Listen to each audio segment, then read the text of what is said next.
నందనార్రని ఒక మహాభక్తుడు, శివభక్తుడు.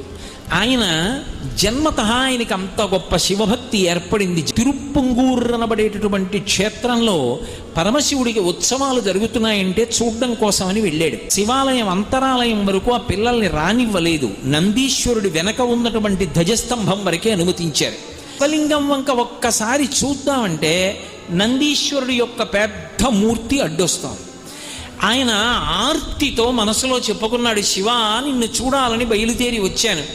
ఈ నంది అడ్డంగా ఉన్నాడు, నన్న ధ్వజస్తంభం దాటి వెళ్ళనివ్వరు, ఇక్కడి నుంచి నాకు నీ దర్శనం అవ్వట్లేదు, శంకరా ఎలా అనుగ్రహిస్తావో నన్ను అనుగ్రహించమని అడిగాడు. వెంటనే పరమశివుడు నందీశ్వరుణ్ణి ఆజ్ఞాపించాడు, నీ వెనక నా భక్తుడు నందనారున్నాడు, నంది పక్కకి తొలగు, ఆయన చూస్తాడు నన్నన్నాడు. వెంటనే నందీశ్వరుడు శివలింగానికి ఎదురుగుండా ఉన్నవాడు ఓ పక్కకి వెళ్ళిపోయాడు.